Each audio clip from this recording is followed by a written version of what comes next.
you guys are doing well. Welcome to another episode of Geek Frenzy Conversations. I don't know if I'm going to change that name. Today we're going to be talking about the possible new information pertaining to the Power Rangers reboot. And most of the information is from just one source, which I will link down below, from wegotThiscovered.com. And yeah, this movie has been kind of vague in terms of information. We don't really have that many details about it. There's been certain rumors in the past certain people like Millie Bobby Brown from Stranger Things have been in talks for a role in this movie. And aside from that, there hasn't really been too much information on it until now. And of course, we're gonna dive right into it. Let me pull up my thing. Okay, so like I said, this information has been brought to you by WeGotThisCovered.com. The link is down below. I'm not sponsored or anything. I just got the information from that website. So yeah, this movie has been said to involve time travel. Okay. And that time travel element will allow the movie to, quote unquote, feature multiple different looks and Zords throughout Ranger history. Okay, history being the key word there. Something new that surprised me was that this movie is taking place, or is said to be taking place, in the main continuity. So, for some reason, when the article said will feature multiple different looks and Zords throughout Ranger history, I immediately thought Gokaiger, or like known to us, Power Rangers Super Mega Force. So yeah, like I don't know exactly what that means. So multiple different looks and Zords throughout Ranger history, does that mean that they're just going to visit time periods in which those teams, like those looks and Zords, are currently residing in? Is that what they're saying? Like feature? I don't know what that means. So maybe that could be the case, or maybe they'll actually utilize it Gokaiger style. I mean Super Mega Force style. I don't know. Yeah, that's really something to think about. But let me continue with the quote. This could possibly feature a variety of suits and Zords from MMPR all the way to the modern era. We assume that this is Hasbro's attempt to capitalize on toy sales for the movie, says the Illuminati. Okay, so that's the end of the quote. Okay, from MMPR all the way to the modern era, does that mean Beast Morphers? So it's gonna be from or Dino Fury? I don't know. Like that can mean a lot of things. That's pretty interesting, because from what I'm getting here, this movie is not just aiming to be an isolated event, obviously, like the first iteration of the movie franchise, where it just literally took place probably over the span of a couple of weeks at most, right? And it was just the Mighty Morphin, like Power Rangers. That's all. No time travel, no featuring. At best we got an Easter egg. I think they mentioned Reefside. Was it Reef? Yeah, Reefside and Mariner Bay in that one scene with Jason's dad. This movie almost feels this reboot almost feels like it's going to be a legacy movie that features a new set of heroes that have never been disclosed before in the franchise, but have always existed there. Existed in the background. They were just never mentioned. And I think that would be pretty cool, in my opinion. I don't know if other people agree with me, but yeah, like I think that untold story kind of vibe would kind of add a new element to the Power Rangers franchise, especially taking place in the main continuity. I think that's pretty ambitious. I'm probably going to be saying that multiple times during this video, so just get ready. Yeah, so is that pretty much it? Yeah. Like, in terms of the story, before I get into like the other like aspects, like the other rumors, this is just a story idea that I had, like a hypothesis of sorts. I think that this movie will reveal the story of how the Morphin Grid became widely available throughout the different parts of the world and like across the galaxy, like with Lost Galaxy and Aquitar. I just look at Operation Overdrive and Jungle Fury. These guys, like Andrew Hartford and RJ, how did they get access to the Morphin Grid? Just by like one snap of a finger. Like Andrew Hartford, I get it, he's rich, but like, how do you get access to the Morphin Grid? And RJ said like he knew a guy who knew a guy who knew a guy who knew a guy who had a brother who knew a guy or something like that had access to the Morphin Grid, and somehow they became the Jungle Fury Rangers. It's just, I don't know, like that would be, I think for me, that would elevate the narrative of Power Rangers, because like throughout this whole time we've just simply accepted that they have powers, like they have access to Morphin Grid, okay, they can morph. I think that would be kind of a good branching off point.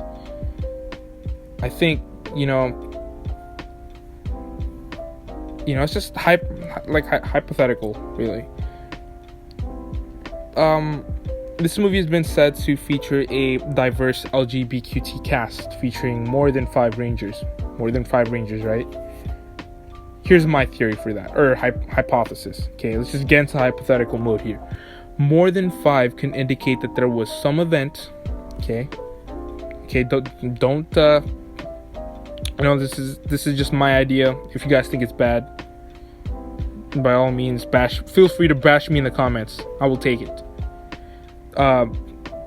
More than 5 can indicate that there was some event possibly taking place during battle, like Countdown to Destruction, where there was a fight that could have, had like a blast radius that affected children or babies for that matter, exposing them to Morphin Grid energy, leaving them with powers and possibly a doorway into the Morphin Grid. Cut to either present day or the 2000s, they all discover their powers and use it in different ways, good and bad. They all have like different motivations as to why they do what they do with their powers, and this movie can essentially delve into what it means to be a Power Ranger. I don't know, that's just the idea that I had. I think, because I love Cobra Kai, and I love what they do with Cobra Kai and Miyagi-Do, and essentially they look at the different sides of the spectrum, like having this ability, and essentially, like having the 2 sides of the coin, where some people have their own motivations that may seem selfish to others, but to other people, they're just doing being good for the sake of being good. I really want them to tackle that kind of story, where you kind of see all these children with powers. What do they do with it? What would they do with it? And if their motivations are pure. And that's pretty much it. My train of thought just went down. But yeah, that's essentially just my idea.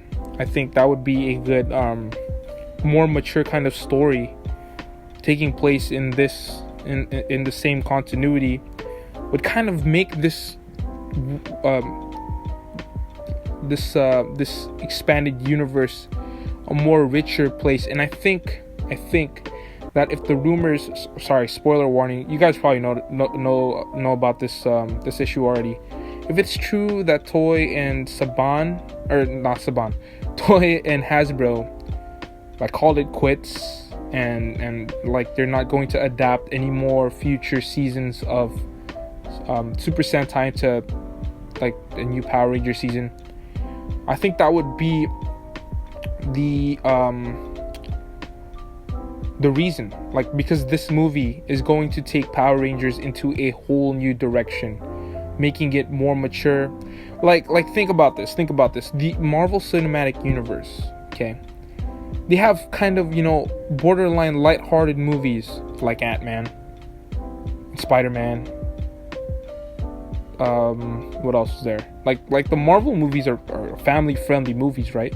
But they have the I don't know if it's still canon, okay? Because, like, as you guys know, Netflix canceled, like, pretty much all of the Marvel Netflix shows. But those were said to be canon, taking place in the same universe. At one point. But, I don't know about now. But at one point it did. Right?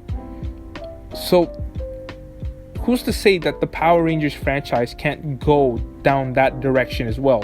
Where there's more of a mature, this movie franchise targeted for more teen and adult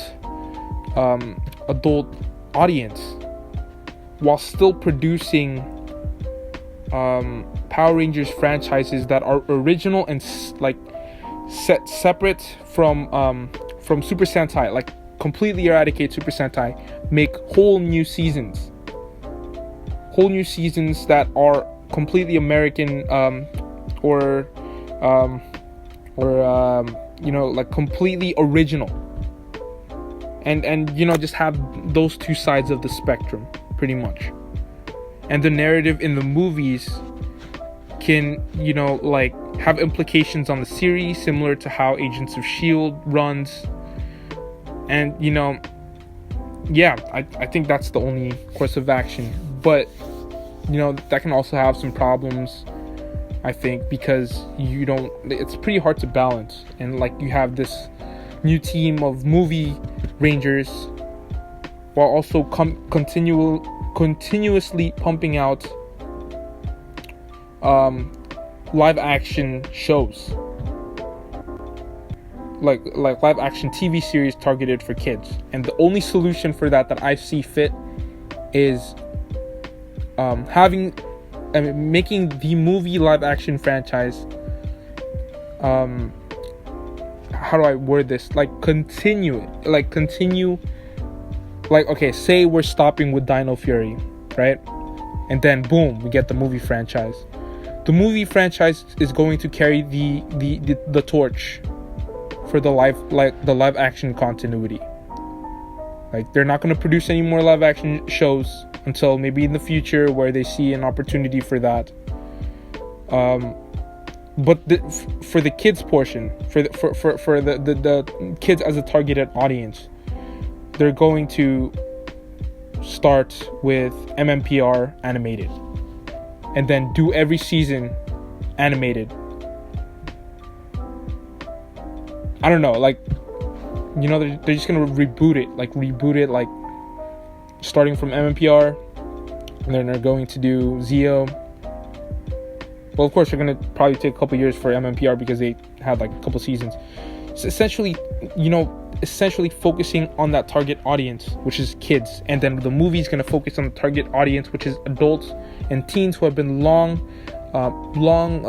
loyal fans of the franchise, right? That's their target. That's, and then, because if you think about it, the Super Sentai, if you watch Super Sentai, it's not really the most childish thing. It has a lot of themes and certain scenes that may be harder to explain to some kids. Actually watching it, there are a lot of scenes that I don't know how kids in Japan actually. I don't even know if Super Sentai is targeted for kids. Is Super Sentai... Okay, comment this down below. I'm sorry to sound ignorant, but is Super Sentai targeted for kids? I think it is, but watching it doesn't... there are certain things that have me questioning it. But yeah, essentially that's the bottom line. I know this is supposed to be me talking about the movies, the movie, but I kind of digressed because I have this idea that that's what Hasbro is planning, why, and that's the reason why they're possibly, they may just be rumors, but it does seem like a plausible thing that they would do. Hasbro is breaking off from toy so that they can segue into a movie franchise that will continue the continuity of the original live action shows, so that they can start focusing on their target audience for the movies, which is the adults and teens that have been long fans of the franchise, while the also starting fresh with a kids cartoon show, rebooting all of the previous iterations of the franchise. And like look at what they did with Ben 10, man. They literally threw everything away. They rebooted it with a new like show, literally targeting kids.